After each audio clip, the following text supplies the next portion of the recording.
Hello friends, आज हम BSc nursing third year psychiatry का एक मोस्ट इम्पॉर्टेंट टॉपिक पढ़ेंगे जिसका नाम है साइकोसोमैटिक डिसऑर्डर या फिर सोमैटोफॉर्म डिसऑर्डर। इसमें क्या होता है साइकोसोमैटिक? क्या आप लोगों ने ये पहले इससे वर्ड कभी सुना है इसके बारे में? अगर नहीं तो हम बताते हैं।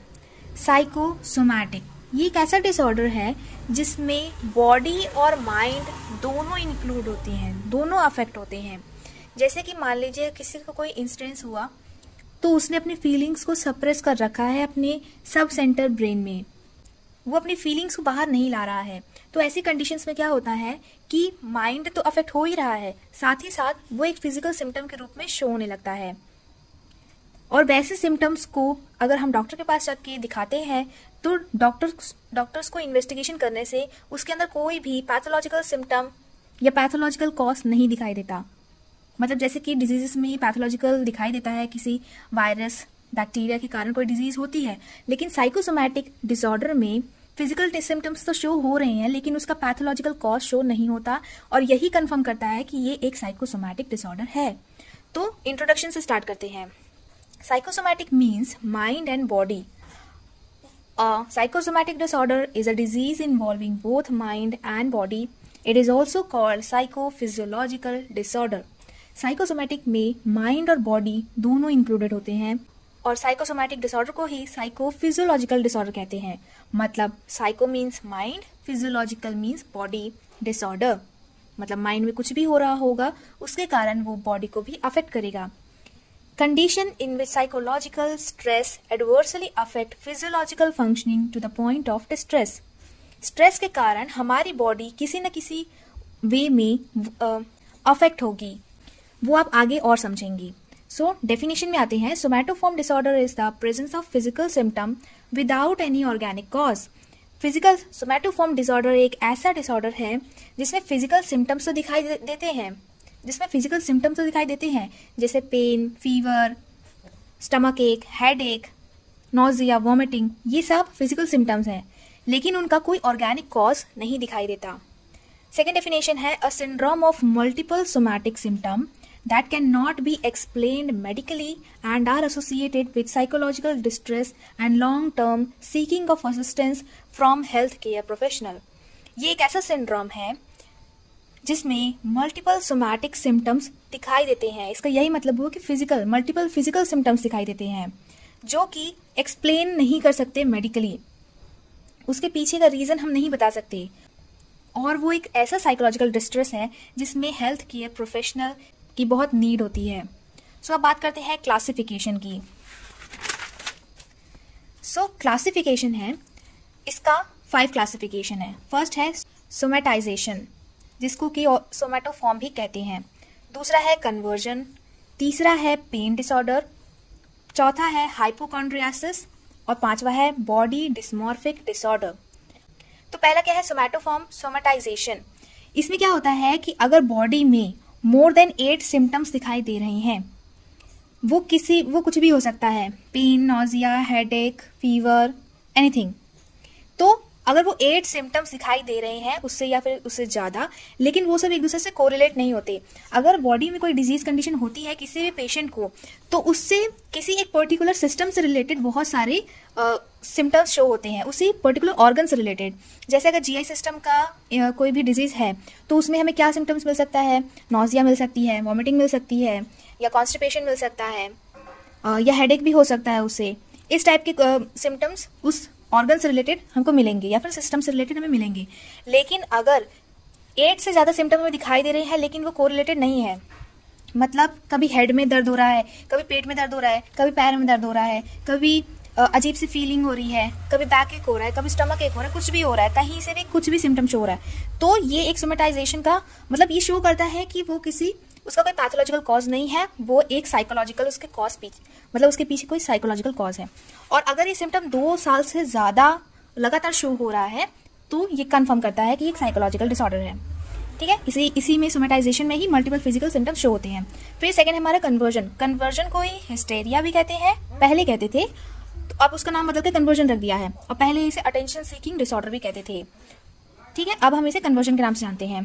कन्वर्जन में क्या होता है कि अगर हमको कोई भी कंडीशन मिली, कुछ भी कंडीशन का पता चला, तो हमारा क्या होता है, हम उसे एक्सप्रेस नहीं कर पाते हैं, उसका एंजाइटी हम एक्सप्रेस नहीं कर पाते हैं और उसके कारण हमें फिजिकल सिम्टम्स शो होते हैं। जैसे हमारा कोई एग्जाम होने वाला है, तो किसी बच्चे को पेट में दर्द होने लगता है, तो वो बता तो नहीं पा रहा है कि मुझे एग्जाम से डर लग रहा है, लेकिन उसका फिजिकल सिम्टम शो हो रहा है कि उसे पेट में दर्द हो रहा है। यही है कन्वर्जन। थर्ड क्या है, पेन डिसऑर्डर। पेन डिसऑर्डर में क्या होगा कि पेन क्यों होता है, पेन इसलिए होता है क्योंकि बॉडी में अगर कोई इंजरी है, कोई ट्रॉमा है, कोई बर्न है या कोई एक्सीडेंट हुआ है, तब जाके हमें पेन होता है। लेकिन अगर बॉडी में कोई इंजरी नहीं है, ट्रॉमा नहीं है, बर्न नहीं है, वुंड नहीं है, फिर भी पेन हो रहा है, तो ये क्या शो करता है कि ये एक पेन डिसऑर्डर है। फोर्थ क्या है, हाइपोकॉन्ड्रियासिस। मतलब छोटी छोटी इलनेस को बहुत बड़ा बना देगा, बार बार डॉक्टर से बदलेगा। मतलब हाइपोकॉन्ड्रियासिस को ना हम कहते हैं डॉक्टर शॉपिंग। डॉक्टर जैसे मार्केट में निकले हो डॉक्टर से शॉपिंग करने, एक डॉक्टर से सेटिस्फाई नहीं हुए दूसरे डॉक्टर के पास जाओ, दूसरे से नहीं हुए तीसरे के पास जाओ। मतलब उस पर्सन को छोटी सी प्रॉब्लम है, लेकिन वो एक डॉक्टर वो कहता है कि मुझे बहुत सीरियस प्रॉब्लम है, एक डॉक्टर को दिखाता है, डॉक्टर उसे कहता है कि छोटी सी प्रॉब्लम है, फिर दूसरे को दिखाएगा, उससे भी सेटिस्फाई नहीं होगा, फिर तीसरे को दिखाएगा। मतलब वो शो करता है कि मेरे को ज्यादा प्रॉब्लम है, लेकिन डॉक्टर्स को नहीं पता। ऐसा इसमें हाइपोकॉन्ड्रियासिस में यही होता है। फिफ्थ में क्या है, बॉडी डिस्मॉर्फिक डिसऑर्डर। मतलब कि किसी जैसे आप लोगों ने सुना होगा, किसी पर्सन को लगता है कि उसकी बॉडी प्रॉपर नहीं है, किसी का फेस बड़ा है, किसी का कुछ भी प्रॉब्लम है बॉडी में, किसी की नाक टेढ़ी है, किसी के हेड बड़ा है, किसी के हाथ छोटे हैं, ऐसे ऐसे अलग अलग होता है। तो इस केस में बॉडी डिस्मॉर्फिक डिसऑर्डर कहा जाता है उस केस में। Not satisfy with body structure. ये हुआ हमारा क्लासिफिकेशन। अब हम इसे डिटेल में और देखेंगे। सो फर्स्ट है somatisation disorder. First, somatization disorder. Multiple somatic symptom in the absence of any physical disorder. The symptoms are recurrent and chronic.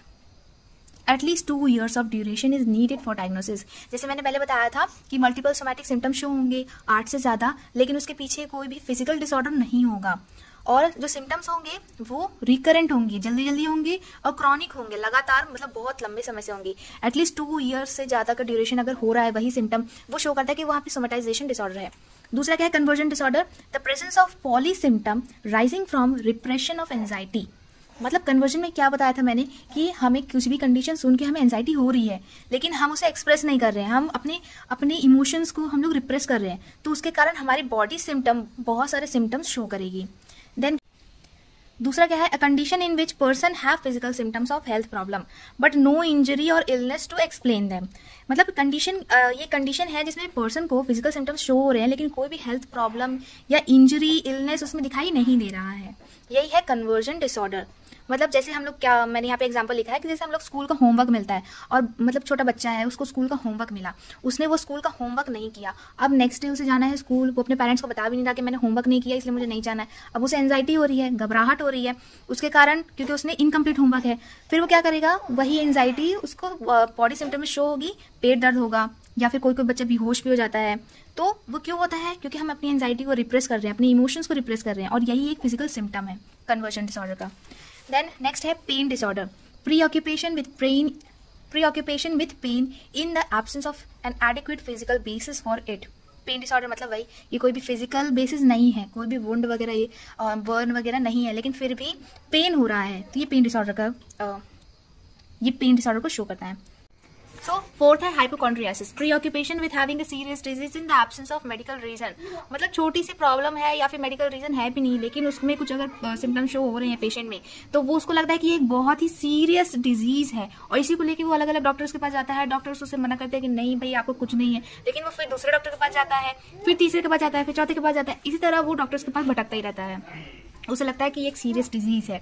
Then fifth है body dysmorphic disorder. An obsession और preoccupation with an imaginary और minor flaw such as wrinkle, small breast और the size of a shape of another part of the person's body.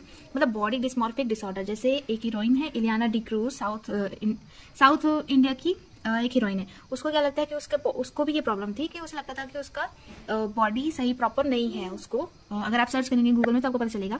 तो इसी तरह बहुत सारे लोगों को ऐसा लगता है कि उनकी बॉडी सही नहीं है, उनके अलग अलग, उनका किसी को ऐसा होता नहीं है, एक्चुअल में नहीं होता, लेकिन उनको ऐसा लगता है। तो किसी को लगता है कि उनके हाथ छोटे हैं, किसी को लगता है उनकी नाक टेढ़ी है, किसी को लगता है उनकी आंखें तिरछी है, तो ये सब लगता है उन्हें। किसी की बॉडी में लगता है कि रिंकल्स बहुत ज़्यादा हो गए हैं, या फिर कोई साइज और शेप कहीं भी अच्छा नहीं है, छोटा बड़ा कुछ भी है, तो इसी तरह की प्रॉब्लम्स उन्हें लगता है बॉडी डिस्मॉर्फिक डिसऑर्डर में, और इसी के कारण उन्हें एंजाइटी होने लगती है। अब देखेंगे हम कॉजेस में क्या क्या हो सकता है, आप खुद ही सोचिए। पहले तो हमने सबसे पहला कॉज हमने बता दिया कि अगर वो अपने इमोशंस को नहीं शो कर रहा है, इमोशंस को सप्रेस कर रहा है, तो सोमैटोफॉर्म डिसऑर्डर हो सकता है। तो यही लिखा है, रिप्रेशन ऑफ एंजाइटी, इमोशंस और फीलिंग्स। देन क्या हो सकता है, suppression of then second point, conflict, traumatic event के कारण जिसको अब नहीं बता रहा है, disharmony between family members, educational difficulties, absence of support system, उसे सपोर्ट नहीं मिल पा रहा है तो भी उसमें एंजाइटी होगी, और फिजिकल सिम्टम्स शो होंगे। अनफुलफिल्ड नीड है, stress, smoking, occupational difficulties, imbalance of prostaglandins, इन सब के कारण सोमैटोफॉर्म डिसऑर्डर हो सकता है। देन सिम्टम्स क्या होंगे, सिम्टम्स जैसे हमने बताया कि ओवरऑल बॉडी में हर जगह सिम्टम्स शो होंगे जिसका कोई कोरिलेशन नहीं होगा। तो यही overall body pain is seen in every system, चाहे वो पेन हो या फिर कुछ भी हो, पूरे बॉडी में शो होगा। पहला क्या है, feelings of helplessness, anger, aggressiveness, low self esteem, body ache, head ache, migraine, attention seeking behaviour, social isolation, seizures, retention of urine, double vision, pain, loss of consciousness, sleep disturbance, fainting, nausea, vomiting, diarrhoea. तो आप इनमें से देख सकते हैं कि कहीं से भी सिम्टम्स शो हो रहा है, चाहे वो जीआई ट्रैक का हो, या फिर वो नर्वस सिस्टम का हो, या फिर वो एक्सक्रीटरी सिस्टम का हो, कहीं से भी ये हो सकता है। देन हमारे टाइप्स क्या क्या होते हैं साइकोसोमैटिक डिसऑर्डर के। तो जैसे जैसे सिस्टम्स है वैसे वैसे इसके टाइप्स हैं। टाइप्स वैसे बहुत सारे हैं लेकिन हमने कम ही लिखे हैं। तो पहला है कार्डियोवास्कुलर डिजीज, जिसमें कि एंजिना पेक्टोरिस हो सकता है, एमआई हो सकता है। एंजिना कार्डियोवास्कुलर डिजीज है, हार्ट से रिलेटेड है, तो क्या होगा, पेन हो सकता है, टेकिकार्डिया हो सकता है, एमआई हो सकता है, माइग्रेन हो सकता है, हेडेक हो सकता है, सीएचडी कोरोनरी हार्ट डिजीज हो सकती है। सेकेंड पॉइंट है GI disorder, peptic ulcer, ulcerative colitis, obesity, oesophageal reflux, anorexia nervosa, ये सब हो सकता है, कुछ भी शो हो सकता है सिम्टम में। थर्ड है endocrinal disorder, diabetes mellitus, hypothyroidism. Fourth musculoskeletal disorder, rheumatoid arthritis. Fifth है respiratory disorder, bronchial asthma, hyperventilation. Then treatment क्या करेंगे, ट्रीटमेंट इसमें यही होगा कि जितने भी सिम्टम्स हैं उनको ट्रीट करेंगे, जो सिस्टम्स के डिजीजेस हो रही हैं, सिम्टम्स दिखाई दे रहे हैं, उसी को ट्रीट करेंगे। थेरेपीज इसमें हम लोग सारी दे सकते हैं, cognitive behaviour therapy, group therapy, family therapy, diversional therapy, relaxation therapy, yoga, meditation, कुछ भी थेरेपी कर सकते हैं, उससे वो रिलीफ होगा। सो अगर आपको ये टॉपिक अच्छे से समझ में आ गया हो और आपको अच्छे से नोट्स मिल गए हों तो आप हमारे चैनल को सब्सक्राइब कर सकते हैं, हमें ऐसी और वीडियोस डालने के लिए, मोटिवेट करने के लिए। थैंक यू, और अपने फ्रेंड्स के साथ ज़रूर शेयर करें।